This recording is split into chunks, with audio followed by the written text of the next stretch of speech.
আসসালামু আলাইকুম প্রিয় দর্শকবৃন্দ, আমন্ত্রণ জানাচ্ছি জনতার সময় টিভির পক্ষ থেকে সবাইকে শুভেচ্ছা এবং অভিনন্দন।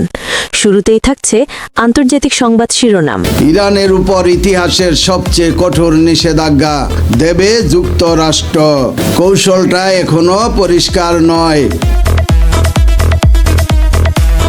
এবার দেখবেন বিস্তারিত। ইরানের উপর ইতিহাসের সবচেয়ে কঠোর নিষেধাজ্ঞা আরোপ করতে যাচ্ছে যুক্তরাষ্ট্র।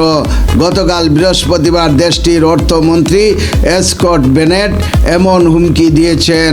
আগামী সপ্তাহে নিষেধাজ্ঞার বিস্তারিত জানানো হবে বলে জানিয়েছেন তিনি। বেসেন্টের এই বক্তব্যের একদিন আগে মার্কিন প্রেসিডেন্ট ডোনাল্ড ট্রাম্প ইরানের বিরুদ্ধে অর্থনৈতিক যুদ্ধ শুরুর হুমকি দেন। ইরানকে যে কোনো ধরনের সহায়তা দেওয়া দেশগুলোকেও অর্থনৈতিক পরিণতি ভোগ করতে হবে বলে সতর্ক করেন তিনি। যুক্তরাষ্ট্রের এইসব হুমকির পর গতকাল আন্তর্জাতিক বাজারে জ্বালানি তেলের দাম আরও এক দফা বেড়ে 3 সপ্তাহের সর্বোচ্চে পৌঁছেছে। প্রায় 6 মাস ধরে চলা ইরান যুদ্ধের কারণে মধ্যপ্রাচ্যের লাখ লাখ ব্যারেল তৈল বাজারে পৌঁছাতে পারছে না। এরই মধ্যে ইরানের উপর আর্থিক চাপ বাড়িয়ে দেশটিকে আলোচনার টেবিলে এনে তাদের শর্ত মানতে বাধ্য করতে নতুন নিষেধাজ্ঞার হুমকি দিয়েছে ওয়াশিংটন।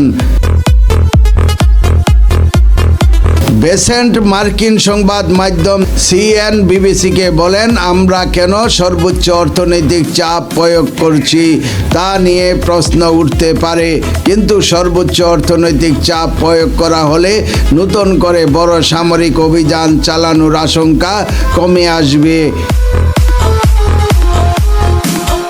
ইরান যুদ্ধে এই পর্যন্ত কয়েক হাজার মানুষ নিহত হয়েছেন। উপসাগরীয় দেশগুলো সংঘাতে জড়িয়ে পড়েছে। হরমুজ প্রণালীর অবরুদ্ধ করে রাখার সক্ষমতা দেখিয়েছে ইরান। ফেব্রুয়ারি পর্যন্ত বিশ্বের মোট বাণিজ্যিক তেল সরবরাহের প্রায় 1/5 জলপথ দিয়ে যেত। যুদ্ধ বন্ধ হরমুজ প্রণালী দিয়ে জাহাজ চলাচল স্বাভাবিক করার লক্ষ্যে যুক্তরাষ্ট্র ইরান এপ্রিলে ও জুনে দুবার যুদ্ধবিরতিতে সম্মত হয়েছিল। তবে দুবারেই অল্প সময়ের মধ্যে সেই যুদ্ধবিরতি ভেঙে যায়। ইরানের উপর প্রায় 50 বছর ধরে একের পর এক কঠোর অর্থনৈতিক নিষেধাজ্ঞা দিয়ে আসছে যুক্তরাষ্ট্র। 1979 সালের ইসলামী বিপ্লবের পর থেকেই দেশটি এইসব নিষেধাজ্ঞার মুখে আছে।